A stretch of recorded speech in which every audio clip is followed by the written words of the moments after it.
Hello, I'm Ben, the lead strategist and owner of Be Giant, travel specialist, branding and marketing agency, and I thought I'd just run you guys through what I do on Facebook paid ads, whether you're new or already know what you're doing. I hope this could give you some insight on what I do for my own and clients' paid ads, and just run you through the best ways and just some intro to how the Facebook paid ad system works.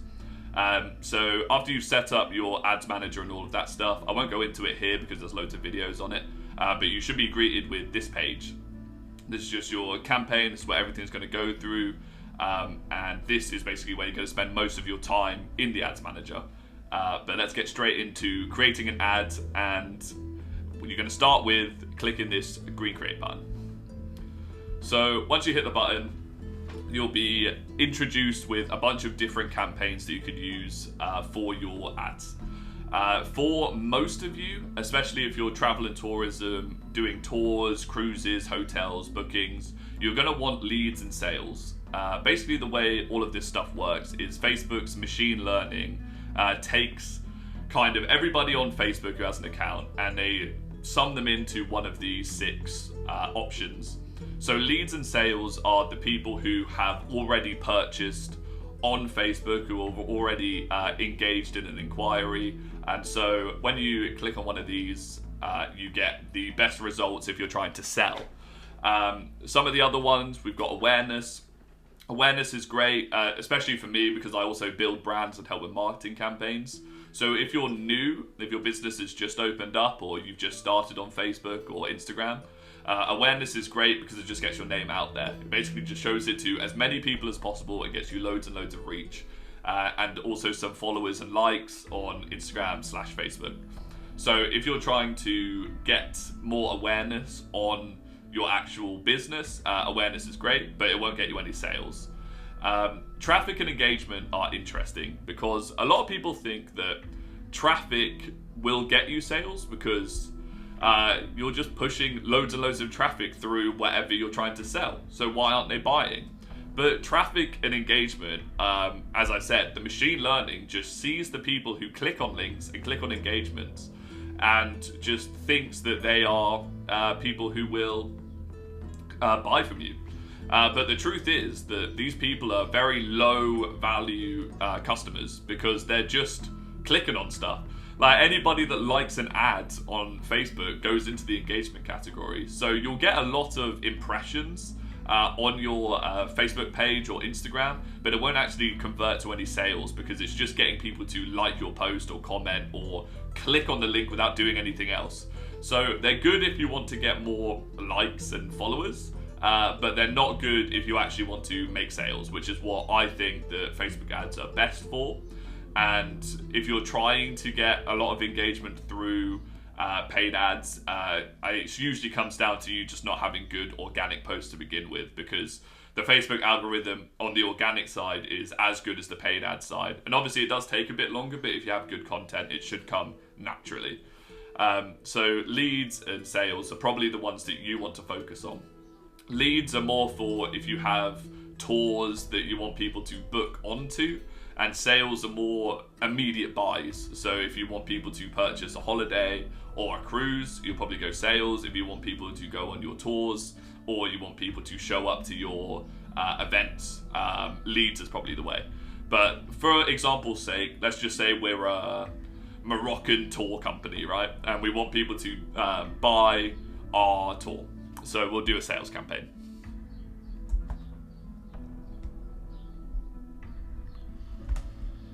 So after you click that, and I would go for manual campaign just because it gives you more options, you'll come into this page. So this is the campaign page, super simple stuff, campaign name. You just want to give your campaign a good name so you know what it is, what it's doing, and just so you can organize everything well. So if we're doing Moroccan tours, we'll just call this Morocco tour sales. So Morocco tours, and we want to get sales from it, and we're running a sales campaign. If we were doing leads, Morocco tour leads would work. Anything that just shows you what the campaign is doing and what it is, so you can keep it organized, especially when you're like me and you have about 50 campaigns running. It makes it very easy. special ad categories. A lot of you probably won't have to worry about this, but it's basically just for anything that could be deemed as dubious in a targeting sense. So anything to do with finance, employment, politics. Like for politics, you don't want to just allow people to target the elderly and the vulnerable because it could sway them too much. And employment, you don't want to target just like one race, and just Facebook doesn't want you to do any of that. So when you have a special campaign, the targeting is very limited, but in my opinion, they still do work as they're intended. I've done a couple of employment campaigns, and they're very good at getting people to apply, but these are definitely a numbers game rather than a targeting game. So if you're going to do one of these, you need to be willing to put the ad spend up to get real results. And then if we come down here, we don't have to worry about any of this stuff. A/B testing is very advanced, I wouldn't worry about that.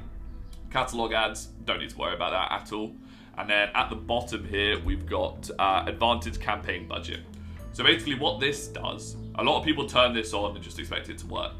And it does work for certain campaigns. If you're trying to test your audience, if you're new to Facebook ads, I wouldn't put this on because you're going to be targeting a lot of different things. Say for Moroccan tour, for example, say we have 3 ad sets, we're targeting people who like Morocco, people who like tours, and people who like cultural heritage. And what the Campaign Plus does is, if your ad set is doing better than the other ones, it will put more money into that ad set and take money out of the other ad sets, which is fine if you already know what your audience is and you're just looking to increase your conversions.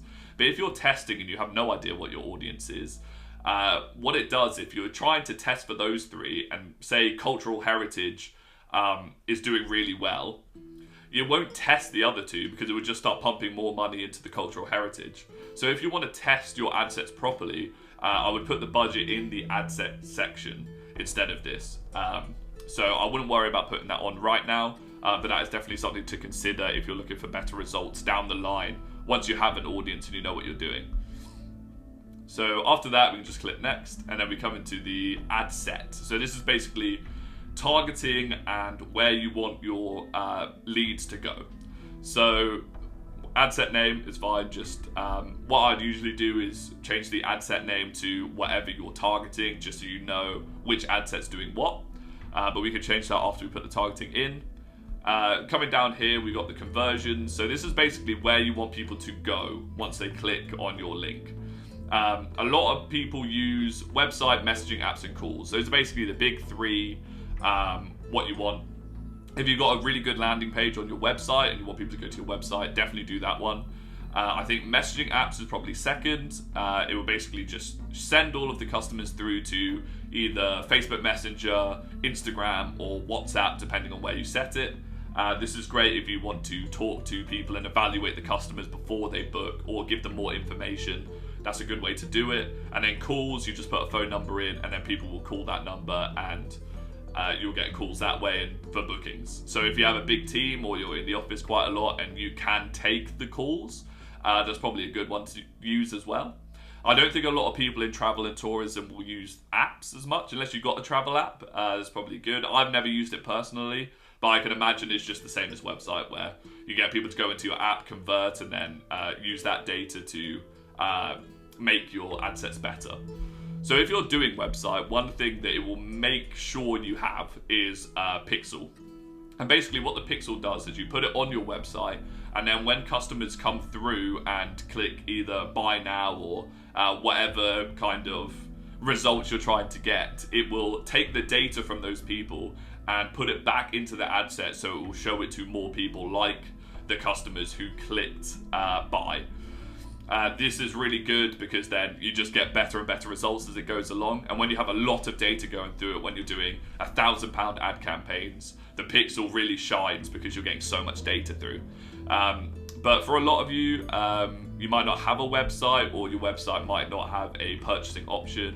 Contact is fine, but I think Messenger apps is probably good for a lot of people because it would just send the potential customers straight to your inbox so you can message them. And then if you come down here, you can place where you want them to go. This is just my BeGiant account, so I take Messenger and Instagram. But I know a lot of people only use Facebook, so Facebook Messenger is fine, and some people only use Instagram, so Instagram DMs is fine. WhatsApp is also good. I haven't used it too much, but it will basically just, you just message people on WhatsApp, SMS, stuff like that. So then we come down here to budget and schedule. So there are two options with budget and schedule. You've got the daily budget and you've got the lifetime budget.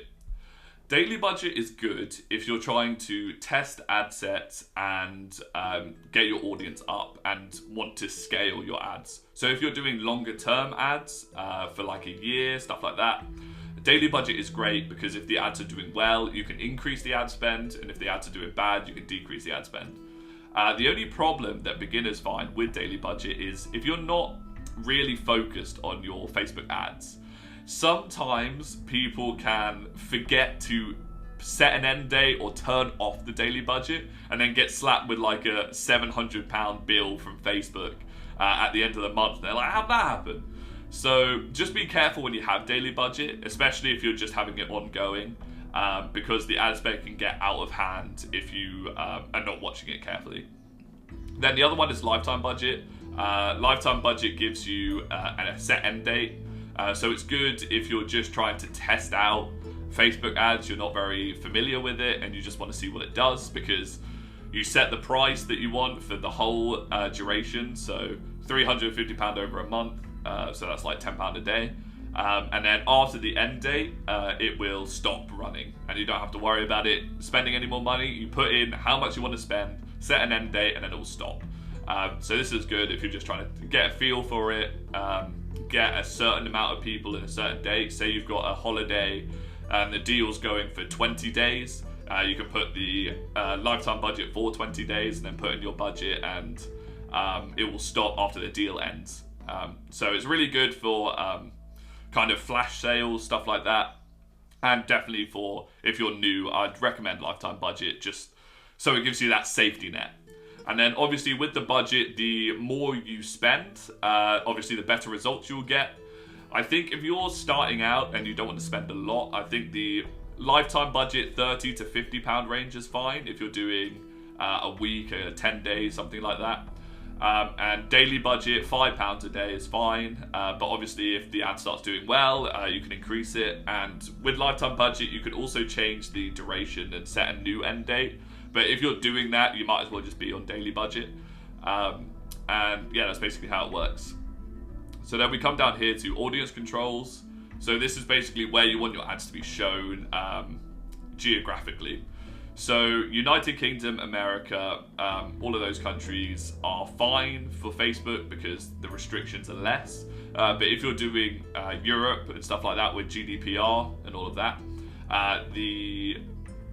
the range is a little bit different because people can opt in of ads and stuff like that, and the targeting can be a little hit or miss, but it still works. But you just got to make sure all of your privacy policies and stuff like that are in place, so you don't get screwed if somebody complains or tries to sue you, for taking their data. But it doesn't really happen. But just be mindful when you're targeting Europe to make sure that all of your policies are in place and you are 100% working within the laws of the European Union.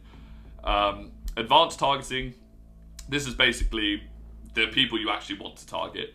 So custom audiences, I use a lot. So custom audiences are basically any data source you have. So a lot of you might have customer lists or previous customers or followers on your Instagram or Facebook page. These are great custom audiences because these are people who are warm and they want to buy from you or learn more. So I'd use these if you have a lot of data. And then the lookalike audience basically takes that data, analyzes it for similar interests and similar actions, and then it compares it to a percentage of the demographic that you have set. So for most people, it would be United Kingdom. So say you have, I want people who are similar to the people who follow my Facebook page to 2%. And it will take the 2% most similar people out of the whole of the UK and put it into a lookalike audience. So I'd only use this if you have a lot of data, but it's definitely something to think about when you're getting more advanced into Facebook ads. But if you have no data or you don't want to use that, we come into detailed targeting. So age and gender, very self-explanatory. You should have a target audience already. If you don't, I recommend getting a target audience. The more niche you can get, the better, because the more niche you go down, the higher likelihood that you'll hit the right people that will convert. And then detailed targeting is basically just putting in any interests or behaviors that you think your target audience has. So you can put in anything. We're doing Morocco tours here, so we could just put in Morocco and it will come up with the interest of Morocco that we could put in. Don't worry about the size, because the size is basically just everybody across Facebook as a whole. When you actually click it, it will put it into the interest of your geographic audience. So us, it would just be people who are interested in Morocco that are from the UK. And then it will show you here how big your audience size will be. So we're at 1.3 to 1.5 million, which is a good targeting range. I think anything from about 700,000 to 2.5 million in the UK is a good demographic. You don't want to be too broad because it will lower your results, and you really want to try and narrow in on the people who will actually buy from you. And then below that you have the estimated reach and conversion. So reach is basically just how many people are going to see your ad daily. So here we have 2 to 5.8. If you're new, the reach might seem wide. Like, this is a new account, so 2 to 5 is a very big difference. But as you run more ads and as Facebook learns who kind of is engaging with your ads, it will shrink down to about in between about 1,000. And then conversions, I wouldn't worry too much, especially if you're a new account, because as I said with the reach, Facebook doesn't know who's going to convert yet. So if it says 0, I wouldn't worry too much about that. But as Facebook goes along, the number will go up. And then placements, I would leave placements as it is for now. You can go in and manually change placements. So you can, if you're only targeting Facebook, you can put it on manual placements and just do Facebook. And if you're only doing Instagram, you can do the same thing. So after all of that's done, you can click next. And then we come into the actual ad creative itself. So this is basically what your ad is going to be. So you can change the name, and then you have which account you want people to see with the ad. So if you're running an account for, let's give our Morocco tours a name, like Moroccan Wonders. So you'd click Moroccan Wonders Facebook page, and then that would be the account linked with the ad. But if you're setting this up from your Facebook page, then it shouldn't be too much of an issue. It should already be set up. And then coming down to ad creative, basically there are 3 types of ads you can do. You can do single image, video, or carousel. Single image is okay, but if you're doing travel and tourism, I've found that people really want to see the kind of features and destinations and interests of the actual tour, holiday, etc. So carousel's really good because you can have your main image and then you can have a bunch of other images that show people the places and stuff they can do there. And then video is the best currently, but ad creative is probably the most important part of the Facebook ads. If you have a bad ad creative, nobody's going to click, no matter how good your targeting is. So if you're trying to do video but you have a bad video, I would recommend not doing it. And I know a lot of travel, especially holiday makers, use assets from the bigger companies, their images and stuff, which is fine, and I'll just put that into a carousel. But if you have somebody who is good at video editing, or there are some good video assets from these companies, then you can use that. But I would not use single image and probably use video or carousel. So if we just click on carousel for now, we can come in here and then we can basically add our images in. You can add up to 10. I would personally use all 10 because it just maximizes people's retention. But let's just put some random images in for now. We'll use our Ritz and Mount Fuji stuff. So basically you add your images in and then you'll see a headline. So your ad can't run without a headline, so you need to put one in. I would put something catchy in for the headline because it's one of the first things people see when they see your ad. So for Moroccan tours, we'd just put like, experience the magic of Morocco. And stuff like that. something that will get people intrigued and want to know more. I won't go too into the whole ad creative side because that could be a video in itself. This is just setup. So I would click this apply to all cards, and then it'll put the headline as Experience Magic in Morocco on all the images, and then you're basically good to go on the image section. So coming down here to primary text. Primary text is basically just the Instagram description or like the Facebook text that you see with Facebook posts if they have images. So this is basically where you want to put all of your detailed information in. So like the dates of the tour, for example, the price, the itinerary, how to book it. You can put links in here, you can put phone numbers, whatever you want. Just to give people all of the information. I wouldn't put it in the actual ad image itself. I'd put maybe a title of the location and some key points, but keep most of the detailed stuff out and put it in the primary text because Facebook doesn't really like you using a lot of text on the actual images, and it likes you using it in the primary text instead. And just in general, putting your detailed information in the primary text just does better conversions wise. So put all of the details there, and then the call to action is basically just what you want the actual click link to say. So for a lot of people, you would use book now or contact us or get a quote.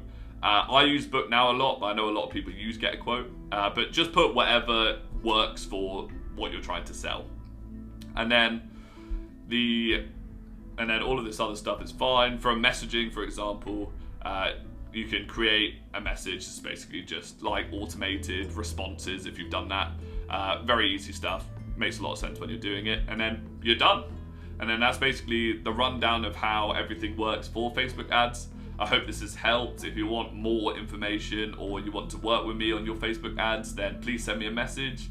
And I hope you've enjoyed the video. I hope it's helped. If you have any more questions, you can also leave them down in the comments and I'll get back to you. But yeah, I hope this has been helpful and have a good day.